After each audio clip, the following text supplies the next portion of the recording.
avoir eu le privilège de nager avec les tortues à Puerto Escondido au Mexique, où elles ont terminé dans une magnifique danse de l'amour autour de moi, j'ai voulu en connaître davantage sur l'accouplement et la naissance des bébés tortues.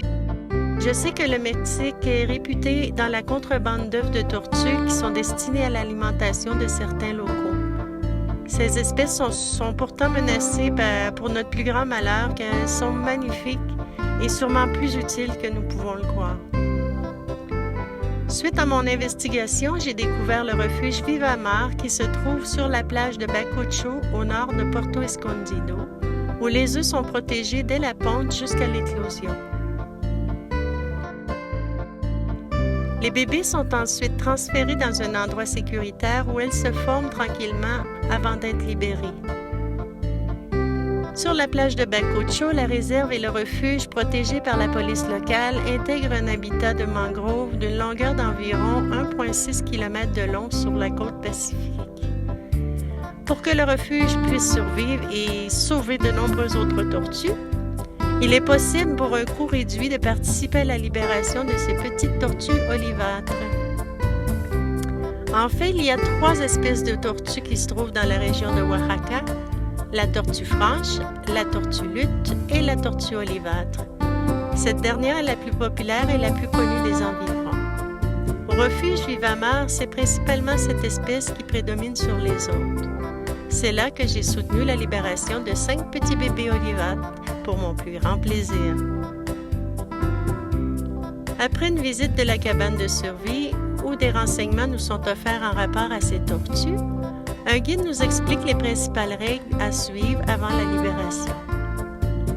Un endroit de quelques dizaines de mètres de large sur une longueur d'environ 15 mètres qui se rend jusqu'à la mer est nettoyé et égalisé par les volontaires du refuge. Cette action a pour but d'aider les tortues à ne pas se perdre en chemin, car elles ont tendance à se retourner pour se diriger vers les grosses lumières d'hôtels qui se trouvent dans les environs. De façon naturelle, les bébés se dirigent avec la Lune, qui est leur principal point de repère. Et les installations modernes, elles se perdent et se retrouvent en sens inverse. Donc, avec les limitations faites par les employés, les participants sous l'œil attentif des responsables, elles ont ainsi plus de possibilités de se rendre facilement à la mer. Je me demandais pourquoi il ne serait pas plus facile pour eux de les déposer sur les vagues où elles pourraient s'en aller directement au large. Sur cette question, on m'a répondu qu'il était de loin préférable et essentiel pour les petits bébés tortues de former leurs petits muscles en se rendant jusqu'à la mer. De cette façon, elles ont plus de chances de survie, elles deviennent plus fortes. Parlant de survie, il est intéressant de savoir qu'il ne faut pas en aucun cas toucher les bébés tortues avec nos mains, parce qu'elles possèdent un genre de substance protectrice sur le corps et si on les touche, ça risque d'affaiblir cette protection. De même, elles se confortent un petit peu dans notre chaleur et ça les affaiblit davantage. Bon, pour contrer ce phénomène, les bébés arrivent dans de grands bassins où ils ont été déposés sur le même sable que la plage dans le but de s'adapter à l'environnement. De même, elles tentent de sortir du contenant et commencent à former leurs petits muscles de cette façon. On nous présente ensuite des calebasses pour pouvoir choisir nos bébés et les déposer sur la plage au signal du guide. Ces calebasses sont décorées par des volontaires locaux qui les offrent gratuitement au refuge pour la libération, mais aussi pour la vente dans le but d'appuyer financièrement l'association dans la poursuite de leur œuvre de bienfaisance envers les tortues de mer. La course peut maintenant commencer et c'est super agréable de participer à cette libération. L'émotion est à son comble lorsqu'elles atteignent les vagues qui les emportent au large, où elles disparaissent pour débuter leur vie. C'est la larme à l'œil que je suis ensuite promenée avec le guide qui a poursuivi son enseignement sur les tortues marines. Et pour le plaisir des yeux, le long de la plage, un véritable petit coin de paradis. Sur toutes les plages que j'ai pu découvrir à travers mon voyage autour du monde, en 10 ans, c'est à cet endroit que j'ai pu admirer les plus beaux couchers de soleil. Donc, pour en connaître un peu plus sur ces petites bêtes, Le cycle des tortues de mer est d'environ 80 ans. Il y a quelques années, on a noté un record de 150 ans pour l'une d'entre elles.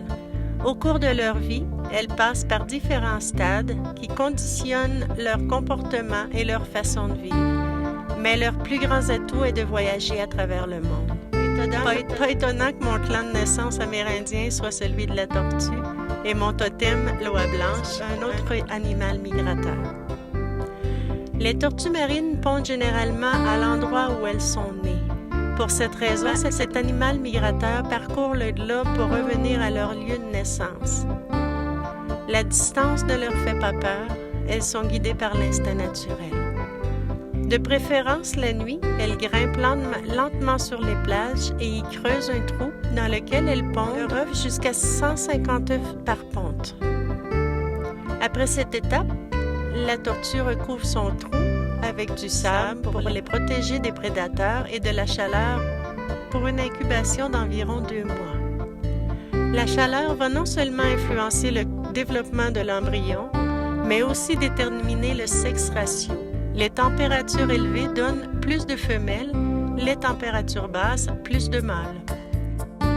La température idéale produisant autant d'individus des deux sexes est située autour de 29 degrés. Les bébés tortues, de façon naturelle, sortent du nid pendant plusieurs heures et se précipitent vers la mer par la suite.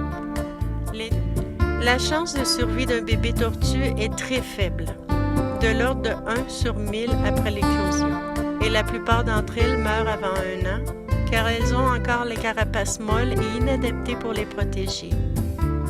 Le stade adulte débute à la maturité sexuelle où l'étape de reproduction se trouve entre 15 et 20 ans et prend fin à la mort de l'animal. La reconnaissance du sexe de l'animal devient alors distinguable. La queue se développe de manière importante chez le mâle, contrairement aux femelles. Les adultes entament alors une migration vers les zones de reproduction où mâles et femelles se rencontrent près des côtes et où les femelles débutent leur saison de ponte.